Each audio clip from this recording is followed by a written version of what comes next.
Hello and welcome to part 1 of my 6-part presentation series titled The Way Out, examining the problems, causal factors, and solutions regarding our current human condition of worldwide slavery. If you're new to this kind of information, then a title like that may stir up some emotions. To say that our condition is worldwide slavery is a big claim. Unfortunately, it is our current condition. There are different kinds of slavery, not just shackle and chain. There's also mental and emotional slavery. In this presentation, we'll show you how and why this is our condition, and hopefully enlighten you to some real solutions to help us find our way out of this mess. And they won't be easy, but the right thing is often the harder thing to do. This series is dedicated to Mark Passio, Will Keller, and Logan Hart. Their work and their passion for truth served as a major motivating butt-kicking that I needed to start getting involved in putting this info out there. And you'll notice their influence here if you're familiar with their presentations. If not, you can find their work and some of mine at the One Great Work Network. So now let's begin. First of all, let's go over some caveats.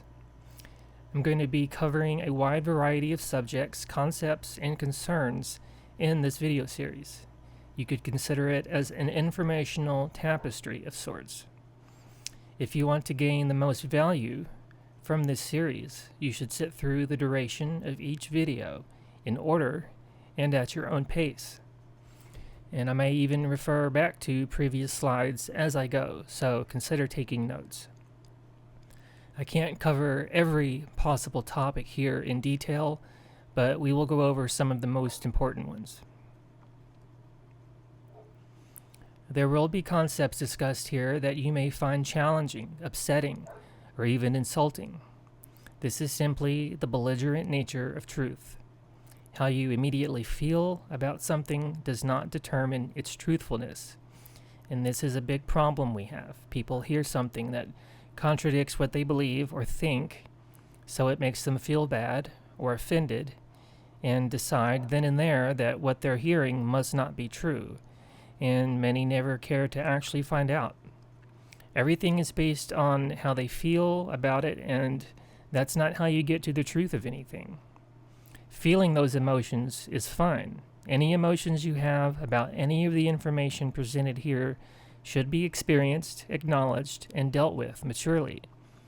If you're not currently capable of hearing new ideas with an open mind, then you should come back to this series at a later time, when you're ready. And lastly, it's important to understand that none of the information I present here should be blindly believed. I am not an arbiter of truth. No such thing exists. I am simply a messenger, passing along knowledge I've acquired for you to contemplate and do with as you will. Seek to verify it through your own independent research and personal experience. So don't dismiss it outright, but don't just believe everything either. And we're going to talk about how to do proper research in this first section, actually. The purpose of this presentation series is to encourage you to seek the knowledge that can lead you to a better understanding of yourself and the reality we live in, and then to get involved in teaching others so that we can finally put an end to this condition of slavery. And please understand that I'm not sharing any of this to start a debate or to prove anything. Again, I'm only passing along knowledge that I've come to understand through my own research and contemplation. Take what you want of it. If it doesn't resonate with you, then toss it aside. With that said, let's begin. Before we can dive deep into bigger topics, we first need to get into the right mindset and understand some basic things. We need to get into a teachable mindset. So what is teachability? What makes someone truly teachable? An individual's teachability, or their ability to learn by way of being taught by another, greatly depends upon the open-mindedness or closed-mindedness of the person being taught.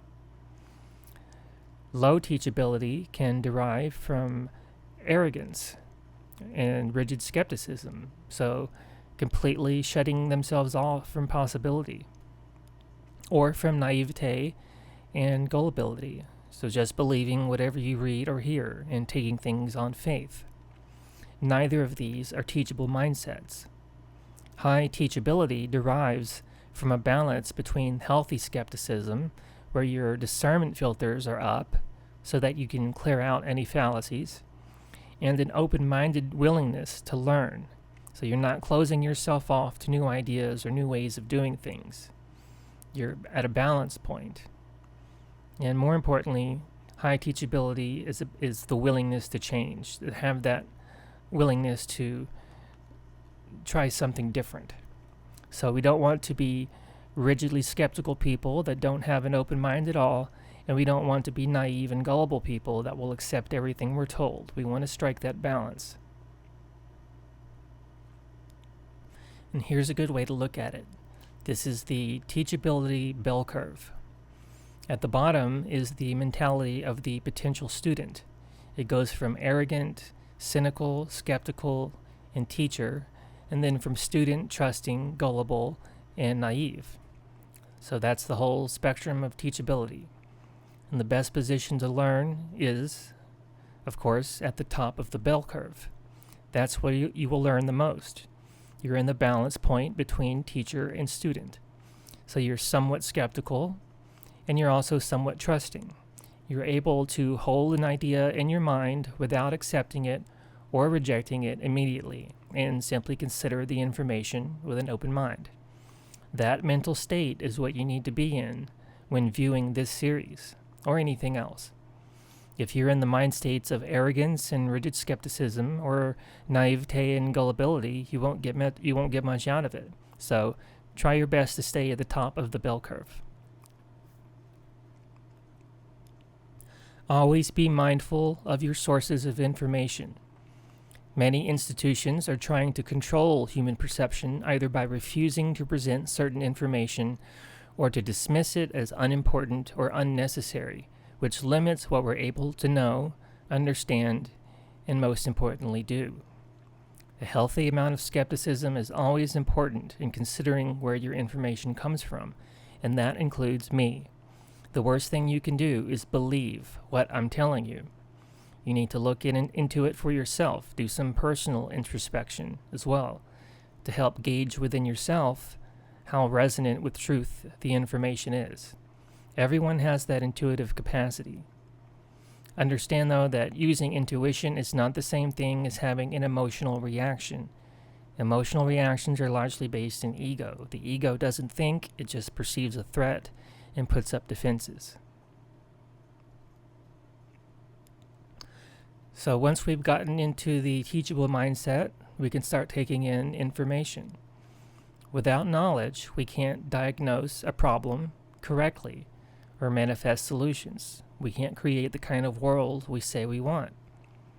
And since human beings do not already have the things they say they want, like peace, prosperity, and freedom, it follows logically that the knowledge of the requirements for obtaining those things either must be absent or it must be willfully being ignored. As long as this knowledge continues to remain unknown or ignored, the manifestation of the desired conditions will be impossible. So knowledge is required, not belief, not faith, knowledge of truth. Truth isn't something you believe. If it's true, then no belief is necessary. So it's what you know. You discover it, understand it, and know it. Many people tend to make erroneous claims based on very cursory research and hearsay, or based on what they've chosen to believe. False claims of knowledge without having employed any objective truth discovery methods is to have negative knowledge. That's when you think you know something, but you really don't. It makes you feel good and it validates your pre-existing beliefs, but you don't actually know the truth. Not completely, anyway. In some cases, this is due to something called the Dunning-Kruger effect, which is a cognitive bias where individuals overestimate their skills and knowledge due to a lack of self-awareness to accurately assess their own competence. They think they've got it all figured out and can't be bothered to learn from someone else or do any proper research. And as I stated earlier, I'm not attempting to be an arbiter of truth here. I'm only passing on what I've learned. Whether you agree with it or not is irrelevant to me. Your job is to take this information and find out for yourself. Do your due diligence. So people may believe a claim as truth because it appeals to their ego and their emotions. The whole, I don't need to look into that, I don't need to watch that video or read that book because I just know kind of attitude. That's not knowledge, that's just really strong belief or an attachment to an idea that appeals to them. Our emotions are important because they help us make moral choices, but how we feel about information is not a gauge for how true something is. When something seems to validate our preconceived notions, we need to step back and look at it again. Use discernment and stop fearing the truth. The main point here, though, is belief and knowledge are not the same thing. What do you think will happen to the guy on the cliff who says he doesn't believe gravity is real? Down he goes. Gravity didn't care if he believed in it or not. It just is. It's always in effect.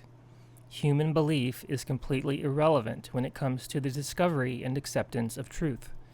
One does not need to believe in the laws of nature, such as gravity, inertia, or electromagnetism for them to exist and operate in reality. Truth exists completely independently from perception or belief. So what actually is, quote-unquote, the truth? We use the term pretty loosely in society and have a lot of ideas about what it means. Some think it's purely subjective and that say things like, that's my truth, or that it's some overly mystified and unattainable thing. Truth is simply what is. It is objective. It is not based on human perception. Our perceptions are capable of wavering. Truth does not waver. It is that which has occurred in the past and that which is occurring in the present moment. That's all it is. Regardless if it is happening on the physical plane or some unseen plane, truth remains truth.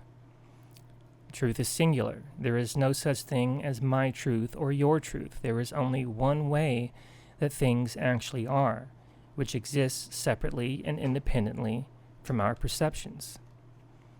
So what is true today was true yesterday and will remain true tomorrow. It will never change based on how we feel about it and will never bend to anyone's will. It is simply that which is.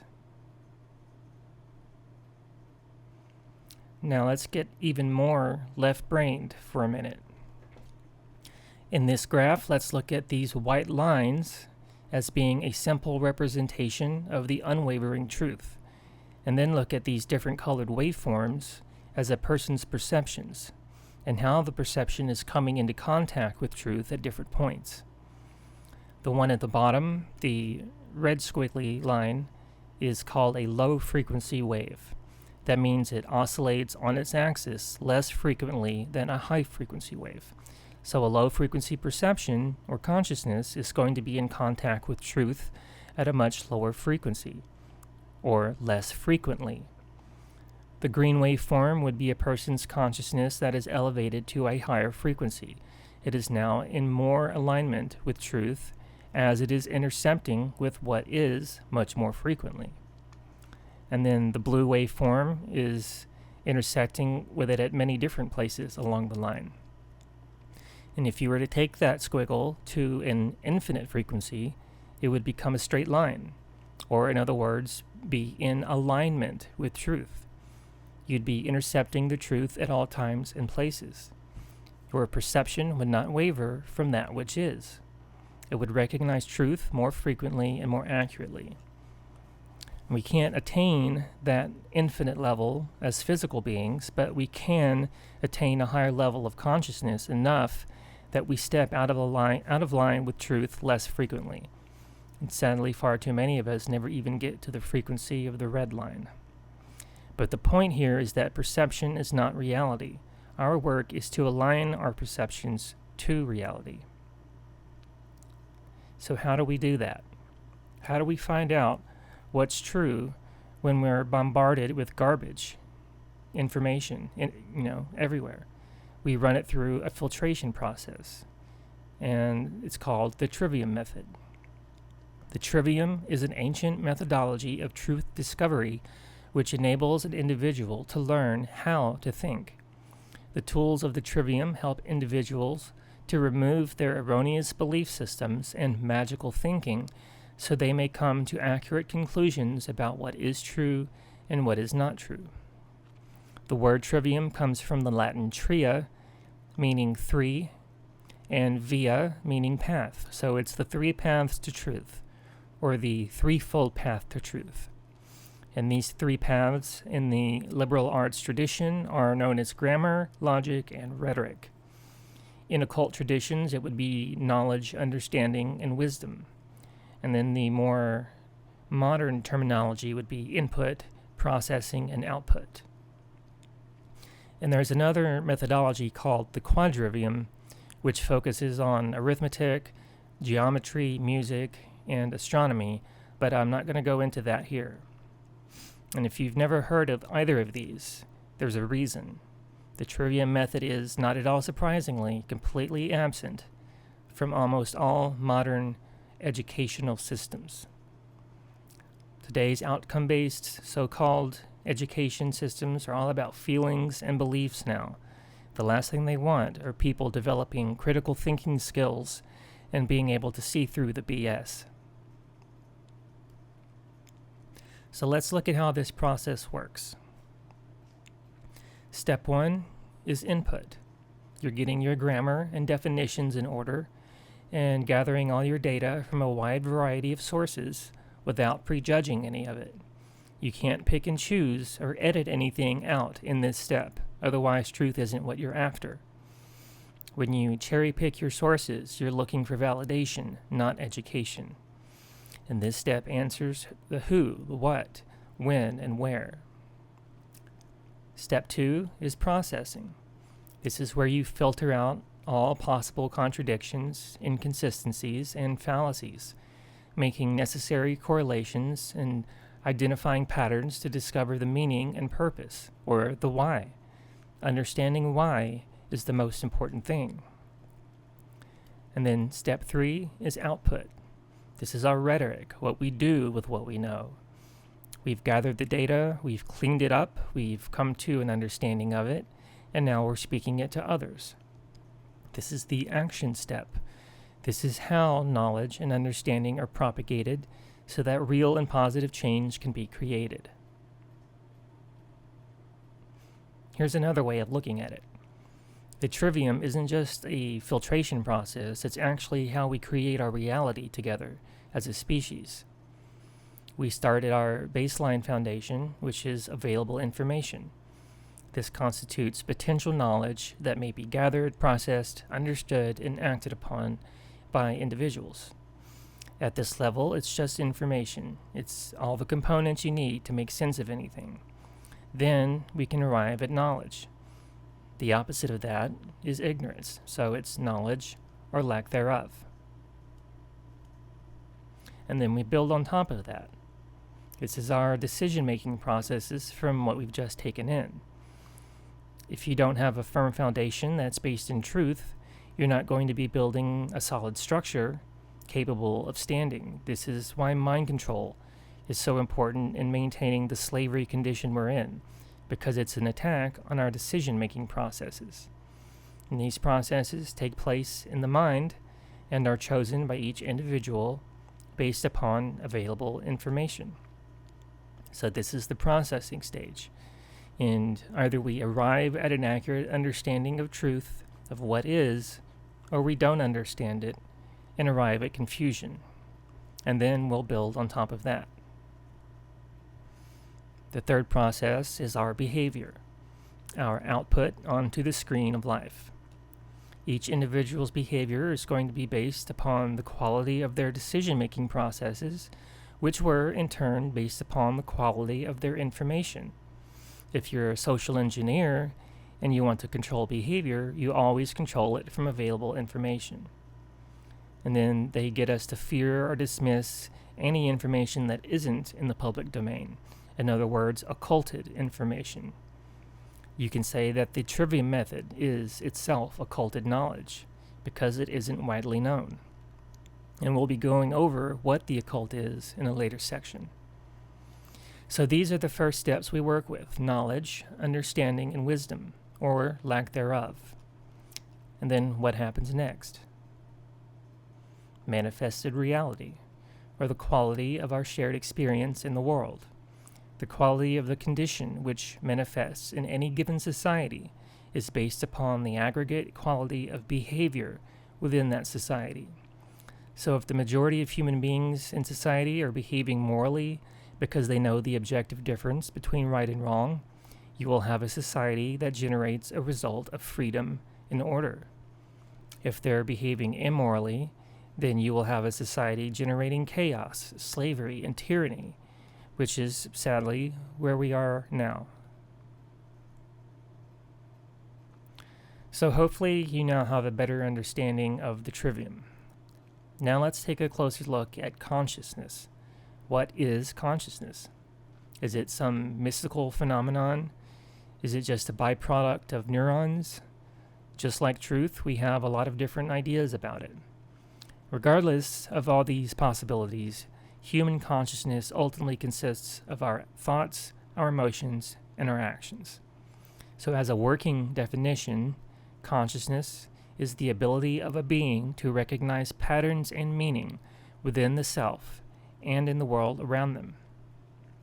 So when I use the term in this presentation, this is what I mostly mean. To be aware of something or to have knowledge of something is to be conscious of it, to have consciousness of it.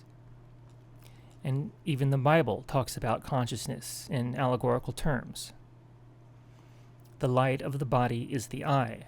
Therefore, when thine eye is single, thy whole body also is full of light. But when thine eye is evil, thy body also is full of darkness. The eye is our consciousness. In occult traditions, light represents knowledge and darkness represents ignorance.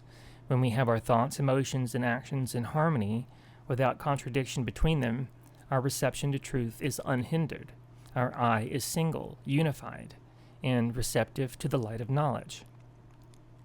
If these aspects are not in harmony and are in contradiction, the eye is in duality, and we're much more susceptible to ignorance or darkness and fear and ego.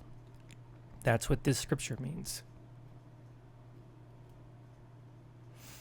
Here are some other related terms.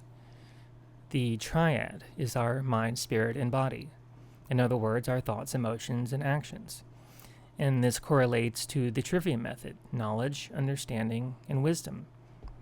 But it also correlates to the ancient concept of the Trinity, including the Trinity in Christianity, which is a borrowed concept from other traditions. So God, Father, represents the creative force, which is our mind, our thoughts. The goddess or mother figure represents the spirit, the internal qualities of emotion and understanding. It is the spirit in which we do something. This is the sacred feminine aspect of consciousness. And then the male offspring represents the body, what we do with what we know and how we feel. This is the sacred masculine aspect of consciousness.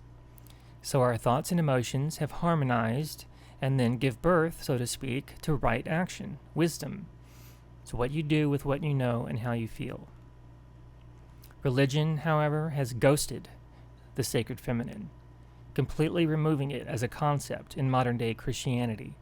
That's why the church has been a patriarchal system for ages. It lacks the most important aspect that bridges our thoughts and actions, the heart.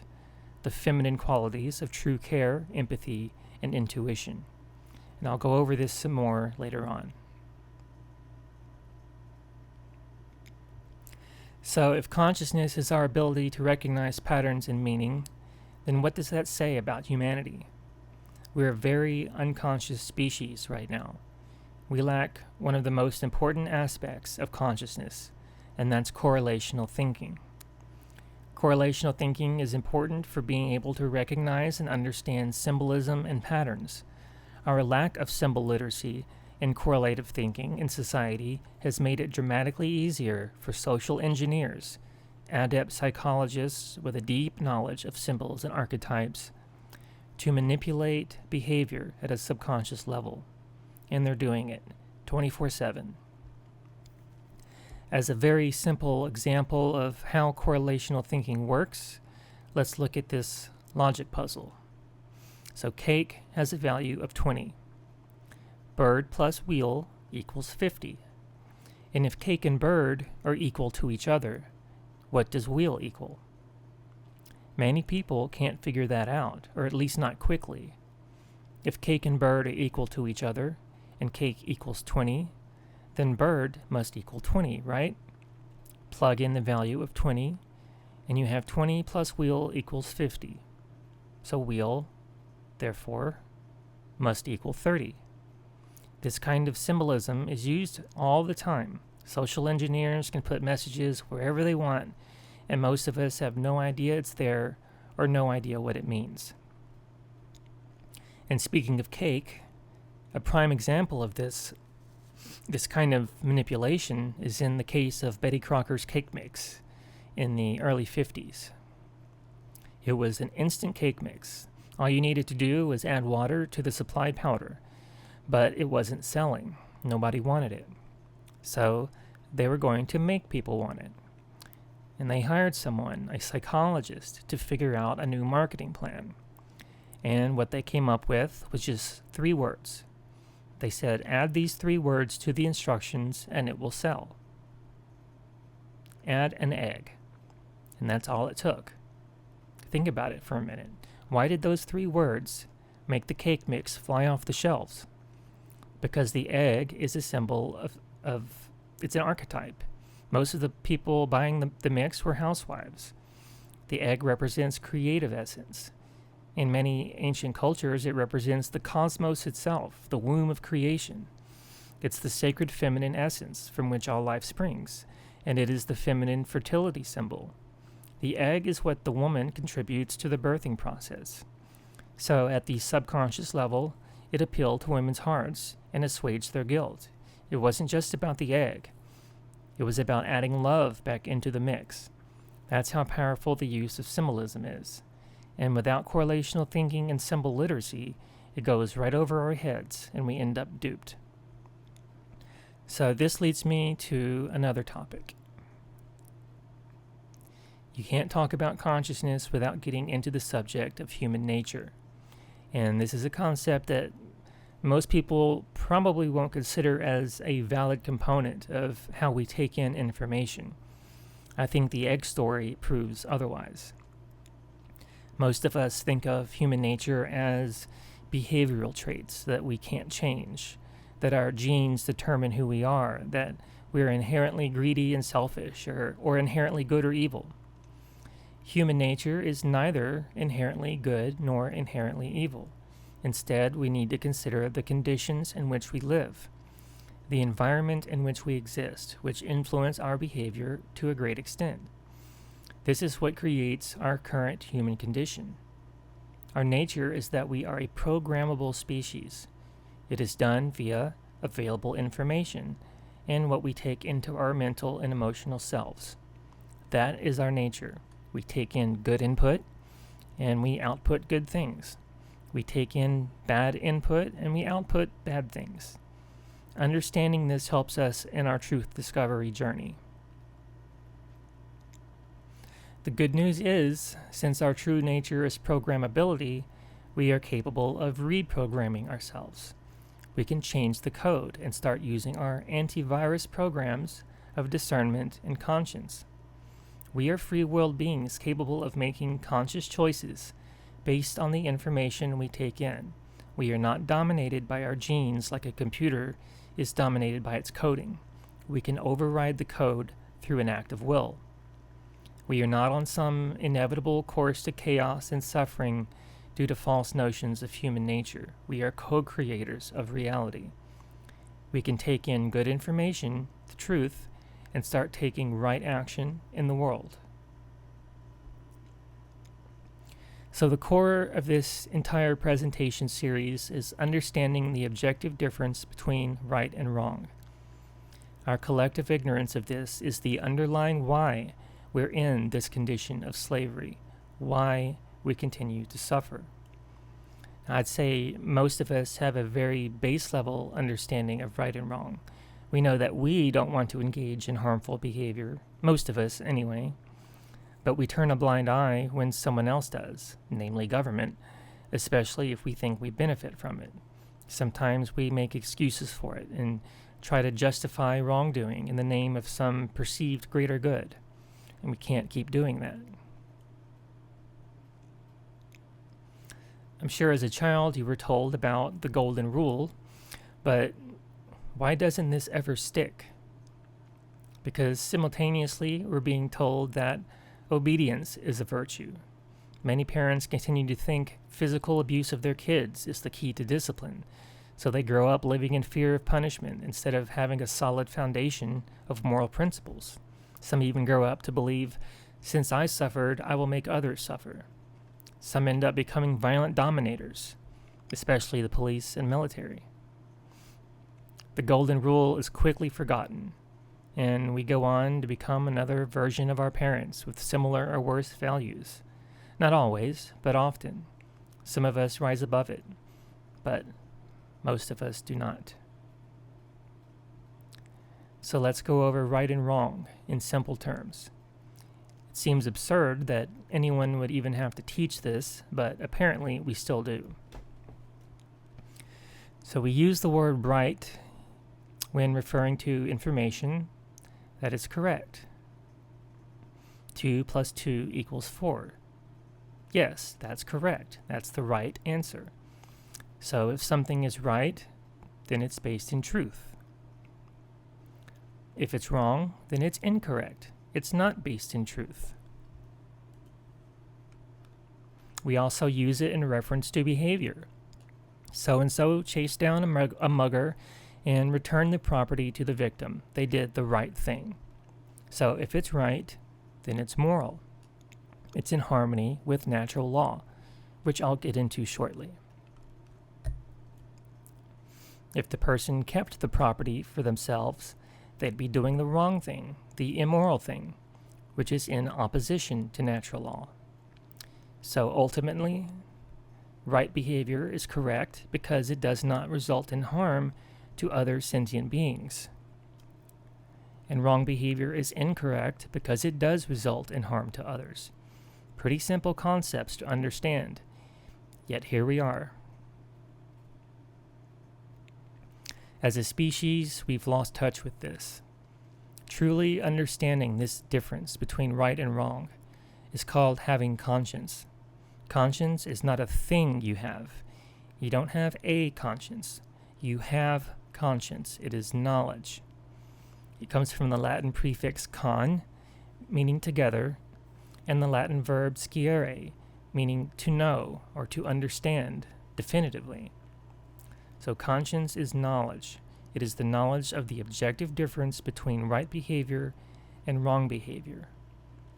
It is knowledge that we know together, or should know together. Or in other words, common sense. Unfortunately, we do not have this as a species. We think we do, but we don't. Because if we did, we wouldn't be in this mess. When you make the free will choice of right action over wrong action, once the knowledge is deeply understood and internalized, it is the exercise of conscience. Again, something most of us fail to do because it isn't common knowledge. And my conscience and your conscience cannot be different from each other. If they are, then there is no conscience in society, just subjective opinion, or moral relativism, which we'll get into soon. Now, I've mentioned this term, natural law, a few times, so let's unpack it now. Natural law ties into conscience, so let's define it. First, we'll break down the terms individually. Natural, inherent, having basis in nature, reality and truth, not made or caused by mankind. If something isn't natural, then it's artificial. Artificial is derived from the Latin ars, meaning art, and facere, meaning to make or to fashion. The word natural actually comes from an Egyptian term, necher, which was their word for the invisible force of creation, the divine ordering force. And then the suffix al means of, from, or related to. So natural ultimately means of, from, or related to God, not man. And understand that anytime I say God with a capital G, I'm not talking about any particular religious deity. I'm talking about the creator of the universe, however you want to see that, the force that put natural law into effect. And then law, an existing condition which is binding and immutable, cannot be changed. Laws cannot be created or changed by human beings. What we call laws in politics are not binding and immutable laws of nature. They are the whims of politicians who think they are God. Real laws are the domain of creation, and there are natural consequences for ignoring them. And we'll talk a bit about this shortly. So when I use the term natural law, I'm referring to something specific. And based on those previous definitions, natural law can be defined as a set of universal, non-man-made, binding and immutable conditions that govern the consequences of the behavior of beings with free will and the capacity for holistic intelligence. Let's break it down. Universal. It applies everywhere in the universe, whether you're an intelligent being on Earth or Mars or some uncharted territory outside of our galaxy. It is always in effect. It's non-man-made. Human beings did not invent it.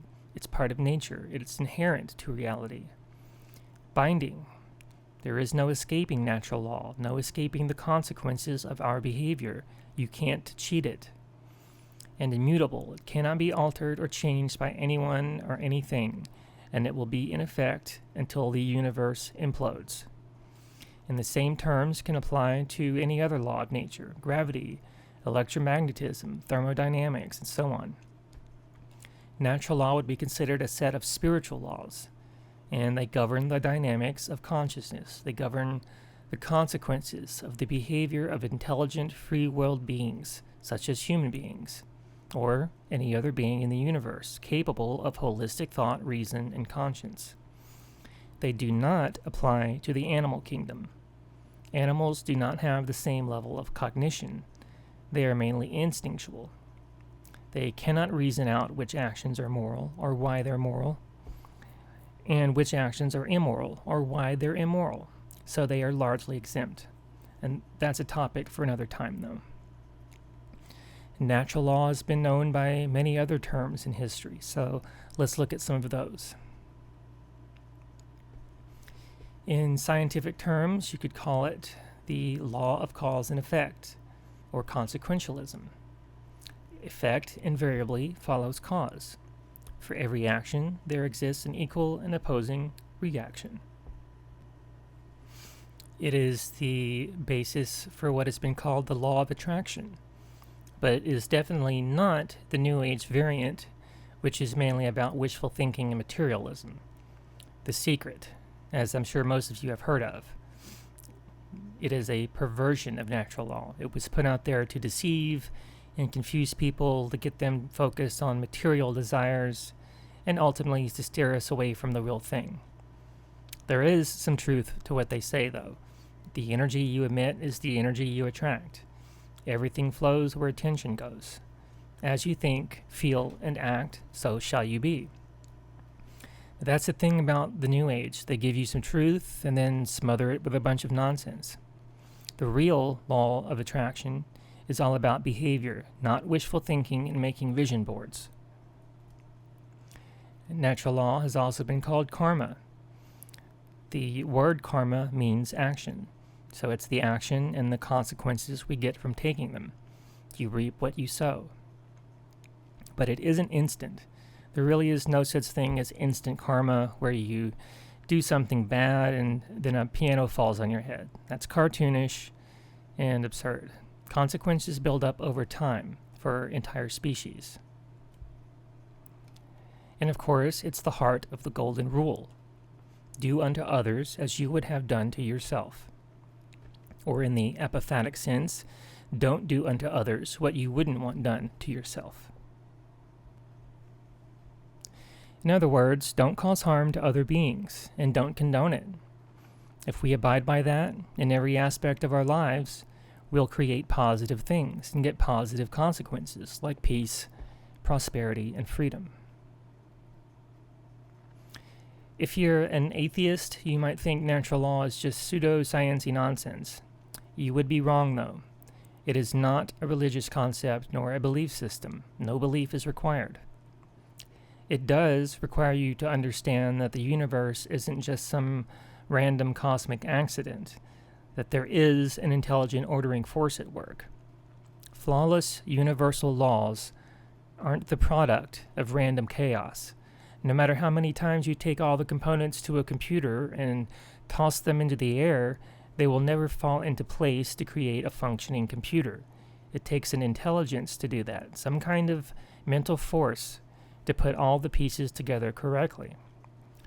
Whatever you want to call that force is up to you, but there cannot be law and order in the universe without it. They are the domain of a creative intelligence.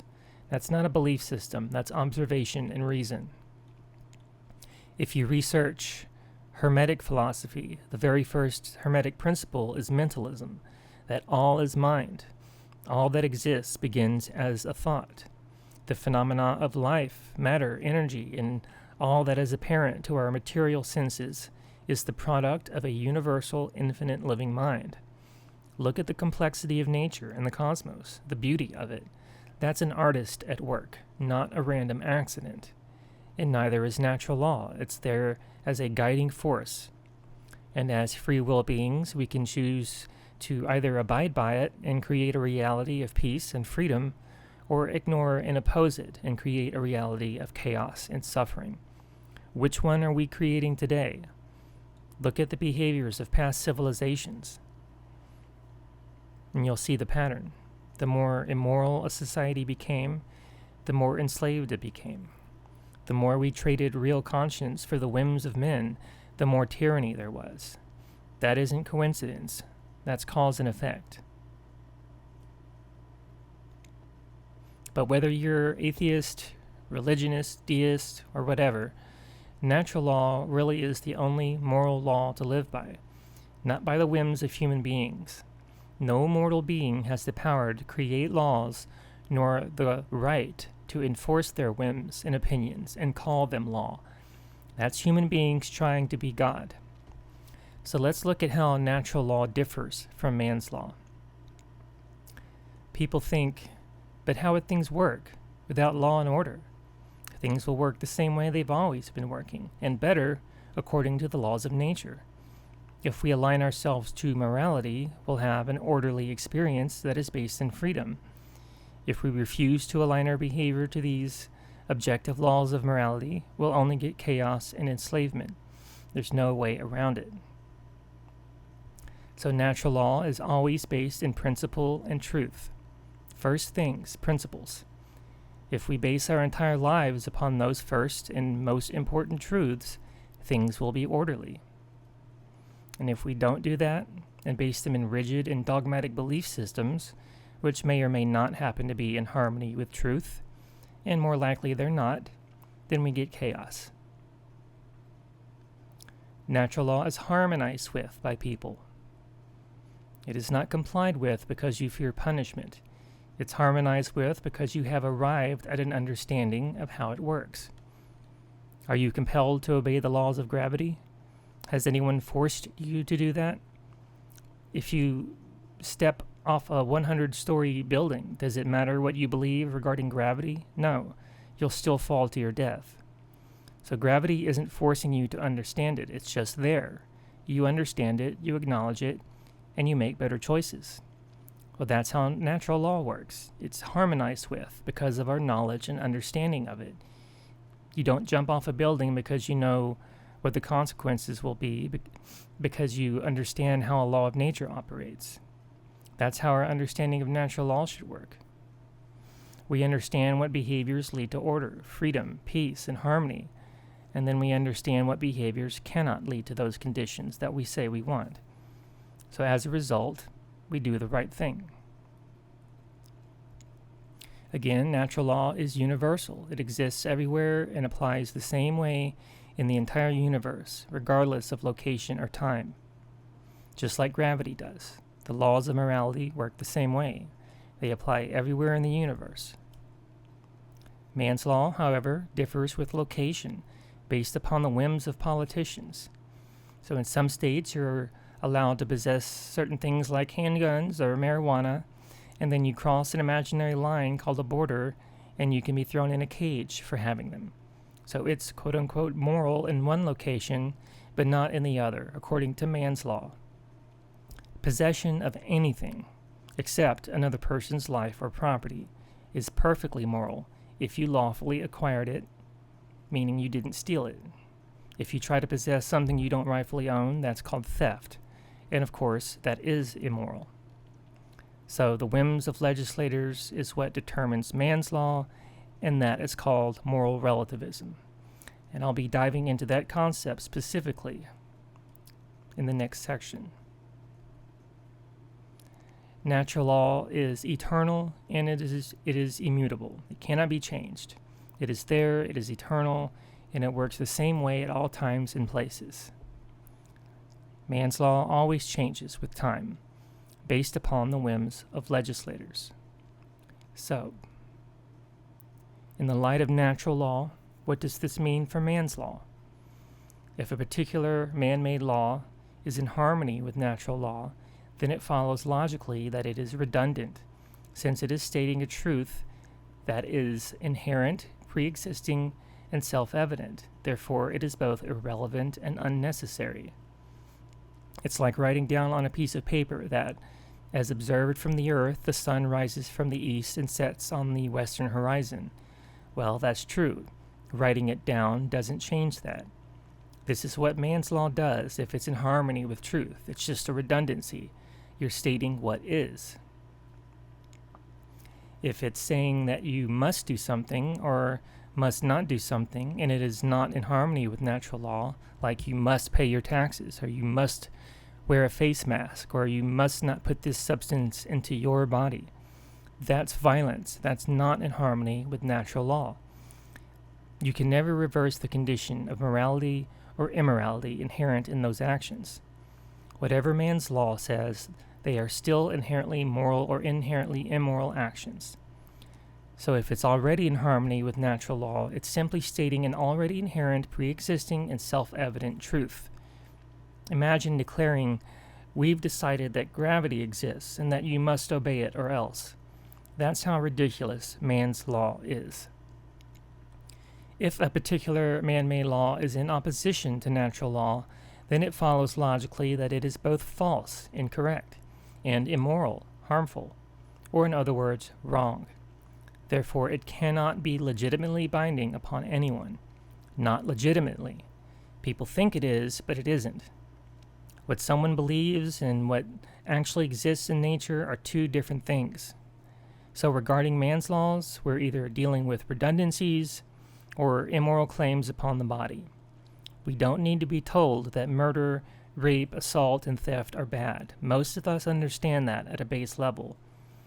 And we are not someone else's property that they can command and punish if we disobey.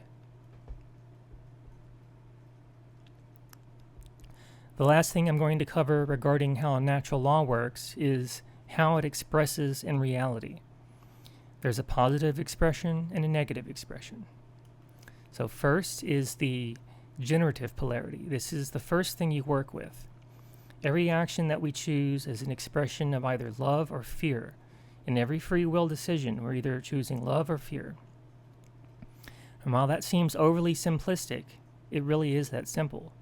And these are the underlying factors of our choices. Love is receptive, and fear shuts us down. Love is the expansive force of consciousness. It's the force which allows consciousness to unfold and to grow.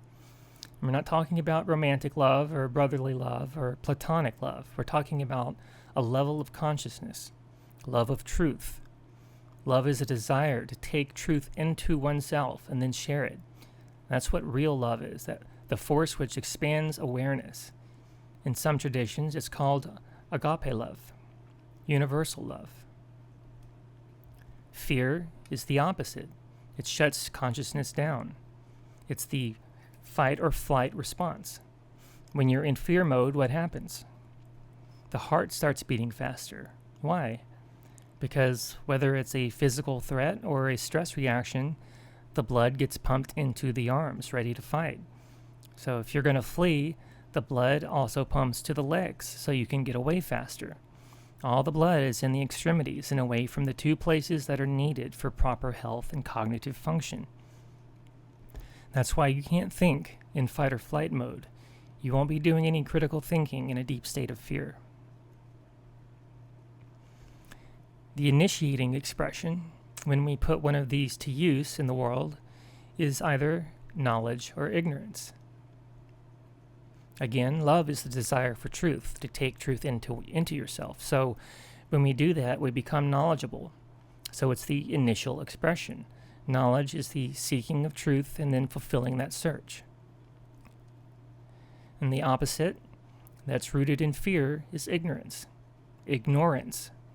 When we ignore what's really there, refusing truth. We're saying to the truth, I don't want to admit you're there. I'm not interested in what is. I'm interested in only what I believe or want to believe. After the initial expression, there's an internal expression. So if you're open to it and you've accepted the truth, then you begin to understand your own individual sovereignty. The word sovereign means not a slave. It comes from the Latin suere, meaning above or beyond, and regnum, meaning rulership or control. It's where we get the word reign. So a sovereign is one who is beyond control or beyond being ruled by someone else. In other words, not a slave. You are a free being. Every human being is a sovereign. No one is legitimately a slave. Whether you realize or accept that or not, you are a sovereign being. You are the monarch of the self. While we may be in the condition of slavery, that condition is ultimately an illusion and can never be legitimate. Not understanding that, not understanding your sovereignty, then you're in a state of internal anarchy or confusion. There's no internal ruler at home. Sovereignty means I rule myself. I am the internal monarch of my physical vessel, called my body. I'm the one who is in charge of it. There's nobody outside of me that rules over me. So there needs to be self-control, self-ownership, self-rulership. And then, when there's an external expression in society once these three things manifest. If society opened up their consciousness to truth and became knowledgeable, and they know themselves and who they truly are as sovereigns, then there would be true freedom in society. And that's the state of external anarchy. And I'll be breaking down that word later. If we're in fear, ignorance, and confusion, all that can really manifest is a society that's in slavery. When we're in these conditions, we get nothing but slavery. The external control of other people, particularly centralized groups of certain people. So once that external condition manifests, then we have a manifestation in our shared experience, which is either the state of order, which is manifested goodness, all the things we say we want for ourselves, or the state of chaos, which is manifested evil, or all the things we say we don't want. That is how natural law functions. How do we get either of those conditions? We either understand the objective difference between right and wrong, or we do not. And these expressions cannot be crossed over from column to column. If you start with love, you can only get the acceptance of truth or knowledge. You can only get sovereignty, freedom, and order. If you start with fear, you can only get ignorance, confusion, slavery, and chaos. If you start with fear, you can't get knowledge. If you're in a state of ignorance, you can't understand your own sovereignty. If you're trying to control other people, you certainly will not generate freedom or order. Now, let's move on to rights. What is a right? We kind of defined this already, but let's go over it again.